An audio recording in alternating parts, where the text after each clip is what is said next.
The single greatest obstacle to reaching Muslims in all of history is Christians who think they can win the hearts of Muslims by showing respect to the false prophet and the false book that keep Muslims in utter spiritual and psychological bondage. It would be one thing if these Christians in their own lives tried to win the hearts of Muslims by showing respect to the false prophet and the false book that keep Muslims in utter spiritual and psychological bondage. But they don't simply do this in their own lives. Instead, they train other Christians to do the same. They demand that other Christians do the same. They rush to the defense of Muhammad and the Quran wherever Muhammad and the Quran are being exposed. They shout from the rooftops, "Christians, we must never criticize or challenge or insult or mock the Prophet Muhammad and the Holy Quran, because if we do, Muslims will turn away from us in disgust and never listen to us again. Rather, we must respect their prophet and their book, because when they see how respectful we are to their prophet and their book, their hearts will melt.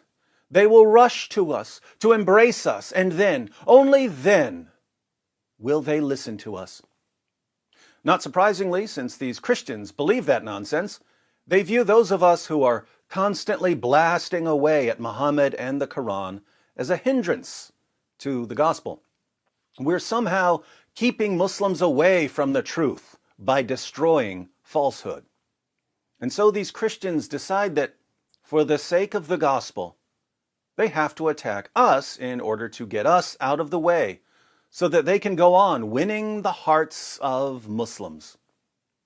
The result is that as we're moving forward, exposing lies about Muhammad and shattering myths about the Quran, we're constantly being attacked from behind. As we're moving forward, as we're seizing the opportunity God has given us to wreak havoc on the foundations of Islam, there are always Christians running up behind us, trying to trip us, flinging dirt and rocks at us, stabbing us in the back. And they're thoroughly convinced that they're serving God and furthering His kingdom by dedicating their lives to undermining the Christians who are undermining Islam.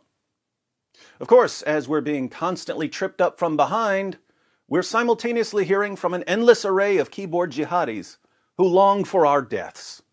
And so we go to sleep each night to the melodious words of those who want us dead, as we see in this comment from last night. "Can't wait for this censored wood to be butchered." Why do we continue? Well, we also get to wake up to the words of those who are leaving Islam and becoming Christians. Here's a comment I woke up to this morning. A comment on the same video that incited a poor keyboard jihadi to say that he can't wait for me to be butchered. "I left Islam 2 days ago after watching your videos for almost a year. I strictly believed in it because I knew little about it. Thanks, David Wood. Jesus saved me using you."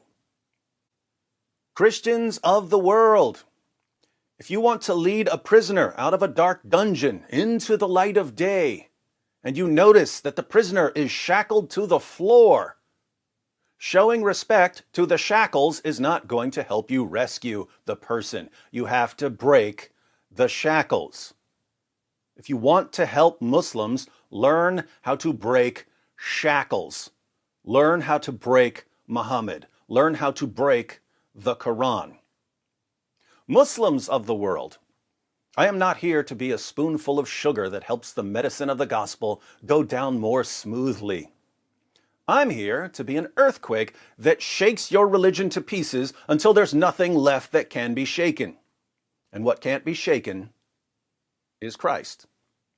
And if you have a problem with me shaking your religion to pieces, whining about me in the comments section of YouTube isn't going to stop me.